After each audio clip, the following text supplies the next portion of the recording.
when I did my character work for T-Dog, he was basically a carbon copy of who I am as a person.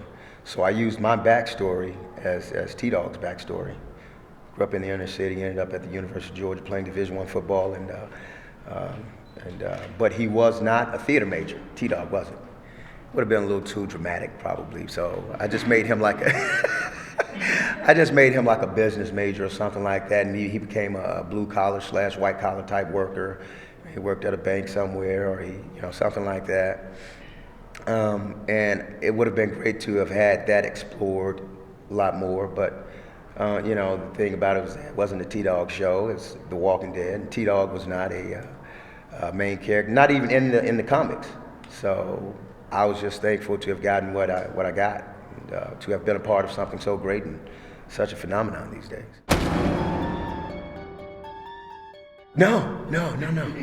No, because when I was hired, they told me, Frank said that I would do 2, maybe 3 episodes. Forgive me for my hoarseness here, because I was doing a lot of screaming during my shows. So I'm kind of hoarse right now.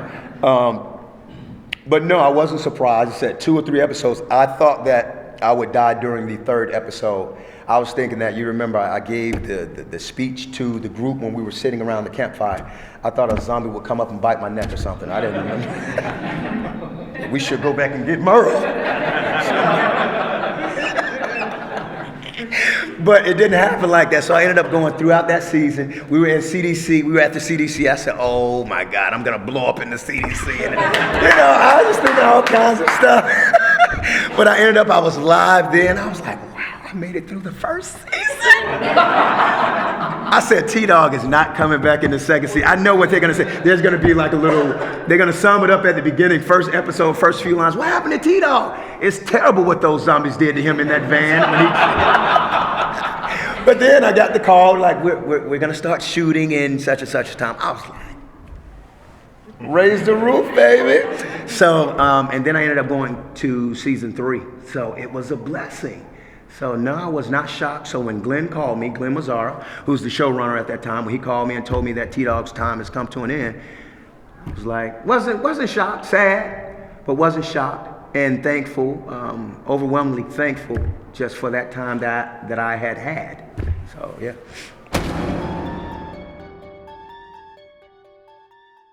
Well, I wrote a lot of checks to different people higher up.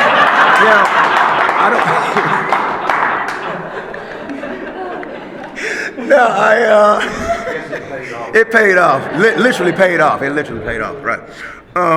I would have to say that Frank came to me during the 1st episode of season 2, and we were just sitting on the hot roadway, in between setups.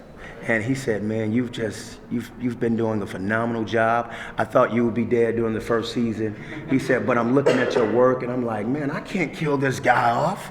So I would have to say I attribute it to his talent. The biggest thing for me right now is my one-man play. And I'm pushing that, my wife and I, we're pushing that with everything we've got. My book, which my play is based on, Blindsided by The Walking Dead, constantly pushing those 2 things, and not so much focused on Hollywood. Like I said, I have, more interest in the betterment of humanity than blowing things up these days. And I've gotten offers for certain roles, and that just don't pique my interest, like my one-man play, which again, to sum it up, the leitmotif is about truth and love, and I give that more through my play than any other thing that I could do these days. So that's my focus.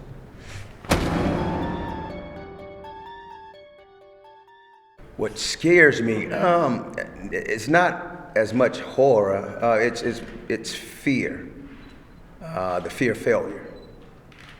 That's the thing that keeps me going, because statistics said that I would be dead by between the ages of 18 and 21. So I just wanted to prove statistics wrong. I wanted to prove the pundits wrong, because I grew up in the projects, the inner city of Atlanta, Georgia, and I ran the streets, and I lost my mother at 18 from HIV-related illnesses and drug addiction, alcohol addiction, so on and so forth. So I just wanted to prove that, to the naysayers that it doesn't happen that way. It doesn't happen the way statistics state. So fear of failure, I would have to say. No, Michael Myers and Freddy Krueger. I know them. I met them personally. They're good guys.